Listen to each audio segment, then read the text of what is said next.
There once was a deadly virus that knew no limitations.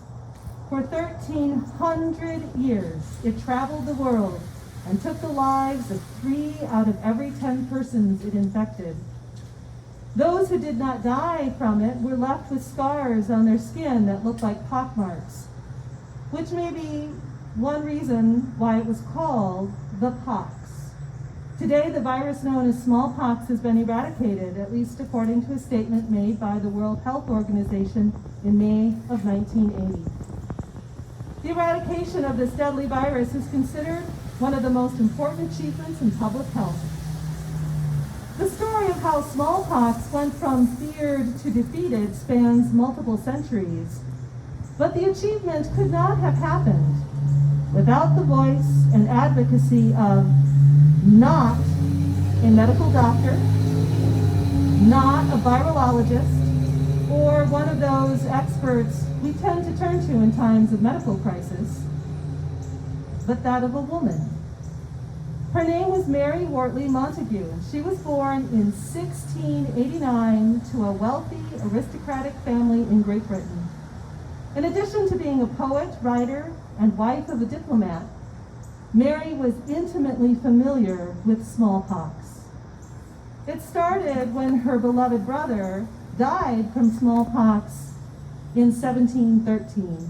2 years later, she contracted smallpox herself, and after suffering its miserable symptoms, survived the scars on her face as a permanent sign and reminder of the virus. Understandably, Mary worried about her young children and what would happen to them if they got smallpox. Which might be why, when she traveled with her family to Turkey in 1718, she couldn't help but notice the absence of those telltale smallpox scars on the people who lived there. Curious about how this might indicate the virus was not as bad there, she discovered the people of that part of the world had developed a preventative form of treatment to stop the virus from infecting people. It happens like a ritual. Mary observed that every fall, before the time of year when smallpox was likely to spread, the people of the towns gathered their children together, and women with nutshells full of pus from a blister of a person infected with smallpox would scratch the arm of each child and rub a small amount of pus into that little open wound. According to the local women who administered this treatment, although some children might develop symptoms, very few died, and most children did not get sick at all. And although it might sound gross to us, it was a very early form of inoculation. To Mary Montagu, it didn't look gross at all. To someone who had lost a loved one and suffered physical scarring from smallpox, that looked like hope. The hope that her children might be spared suffering or maybe even dying from the virus.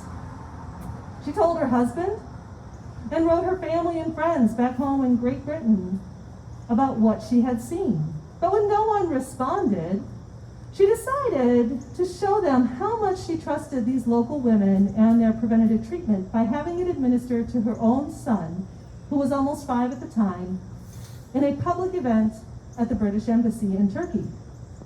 After he was inoculated, she gave regular reports of his health to her husband and other family and friends, that their son never developed any symptoms.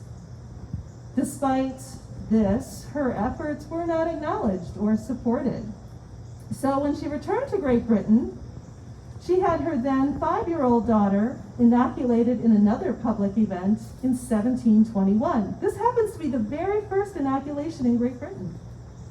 And although a few people were inspired to have their children inoculated after that, because Mary's daughter never developed any symptoms and never contracted smallpox, most of what Mary Montagu got throughout her life was pushback and rejection of the whole idea.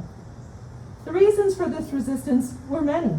One reason was the concept of preventative medicine was not only new, it went against conventional wisdom of the time and culture of Great Britain.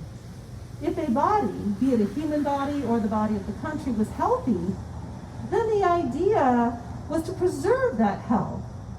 And putting something potentially harmful, even if it was in a weakened state, and said to have long-term health effects in preventing illness, into that healthy body just didn't make any sense to them. It was counterintuitive. And of course, another reason was Mary was not a scientist or a medical professional, and she was a woman, a mother, who had gotten this idea from other women who also were not medical professionals and happened to be from a culture that Great Britain considered to be uncivilized. Even though Mary had proved it would work and continued to advocate for this preventative treatment of smallpox, it just failed to catch on. But her advocacy did not escape notice. 75 years after Mary had her daughter publicly inoculated, a doctor in rural England named Edward Jenner developed a different way of inoculating people against smallpox using the less deadly and contagious cowpox virus. Today, history credits him with the invention of the vaccination process as we know it. The vaccination of smallpox very gradually became successful enough that 162 years later, in 1958, the World Health Organization proposed a global program to eradicate smallpox, after which it only took 22 years for their goal to be realized. However, this goal would not have been realized without the hope and advocacy of a woman whose name is not mentioned in the CDC's and many other histories account of the smallpox vaccine. A woman who listened to other women out of a desire to care for the health of her children. Mary Wortley Montague is not that different from another woman, the woman Jesus encountered in our gospel reading today. And although this woman is not named, it is obvious Jesus did better than many of the people in Mary Montague's time by listening to her. The author of Mark's gospel may not have recorded the name of the woman who tracked Jesus down when he came to her part of the world, but the author did go to great lengths to describe her as not Jewish. She was not one of Jesus's people. Her culture was different. And there was some of what we would call xenophobia between Jews and the people of that region, where Jesus went to try to get away from the demands of ministry for a while.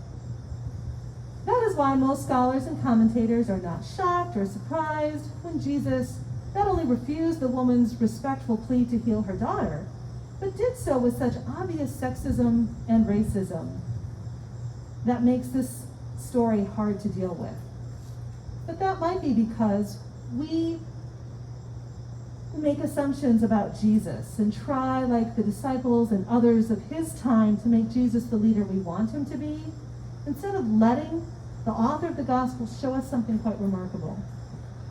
Sometimes we need to let go of what we assume Jesus was and let the gospel show us who Jesus is.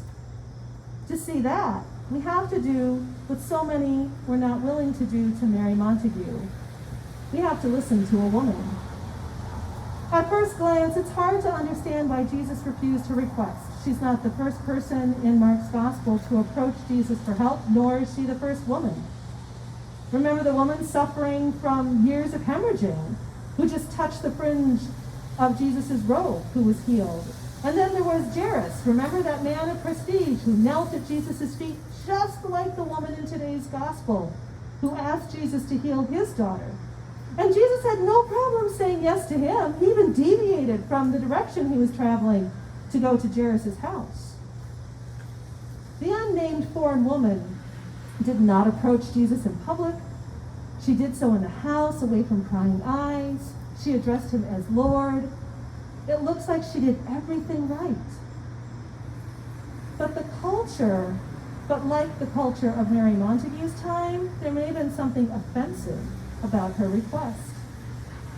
Some scholars say the misstep the woman made was that she spoke on behalf of the needs of her family, a role that traditionally belonged to a man, and not just any male family member, but the senior male relative of the family. A role the woman could be seen as wrongly and disrespectfully usurping. That might explain why Jesus refused her and called her a dog. For Jews, dogs were considered vermin. They were partly wild scavengers that hung out at the edges of towns and were considered not only dangerous, but unclean. But in the culture of the woman who asked Jesus to heal her daughter, dogs were viewed differently. That culture was beginning to domesticate dogs and were bringing them into their households, where the dogs helped with protecting families and farm animals. These dogs were fed table scraps because they were seen as valuable parts of families and economies. When Jesus called the woman a dog, she responded with wisdom. She didn't seem to get offended and call Jesus all kinds of names in return. She responded by using his terminology to remind him the way of his culture and their purity laws are not the way for all people. In her eyes, dogs were already at the table, where there was more than enough for everyone. This is not just a literal statement. Scholars like N.T. Wright believe this is reference to the kingdom of heaven Jesus was bringing into reality through his life, death, and resurrection. Here, the woman was saying she sees this inbreaking of God's love for all people right then, in that moment, through Jesus' presence. She was saying God's kingdom does not need to wait. It has already come, which is what Jesus proclaimed when he started his ministry in Mark's gospel. And Jesus listened. He heard, and he healed her daughter. There are scholars and commentators who warn us that we should look at this account as a woman getting the better of Jesus or besting him in an argument. Their comments show that despite the number of years that have passed, it still can be difficult for some to listen to women, especially when women are showing something that may not be easy to see, something that challenges comforting cultural assumptions. I like to think that is why this miracle is immediately followed by Jesus healing a deaf man, giving him the ability to hear and speak clearly. It's as if the author of Mark's gospel might be saying it's important to listen to women, but for some, only a miracle might open their ears. Some biblical scholars believe this could be a reference to some of the early church struggling with the leadership of Gentiles and women. It's unfortunate that even today, women in leadership in some churches is still controversial, and that for some, a derogatory comment is still a crude name referring to a woman. So because if Jesus could listen to women, then certainly so can all of us. I didn't learn about Mary Montague's contributions to the development of the smallpox vaccine and the eradication of the virus until recently, when I read about her in a book about the history of pandemics through historical literature written by Carrie Nixon, a professor specializing in social reactions to infectious disease at Whitworth University. In the first chapter of her book titled Quarantine Life from Cholera to COVID-19, she writes about how during a crisis much like the one we are in, where creative responses are needed to help us return to health, we need to look to unexpected people and places for help. That is how I was introduced to Mary Montague, who, despite being left out of many histories, still contributed to the development of one of the most effective vaccines in human history, and the eradication of the virus that took a loved one from her and caused her to worry for the health of her children. Her story makes me wonder who else gets left out, because society's norms teach us not to listen to them. And it also makes me appreciate and love Jesus even more for showing us it is a godly thing to listen to women and to all the voices that can see and point us to God's love and healing already happening in places we might not have thought to look. And when we do, we'll discover that God and our healing is already there.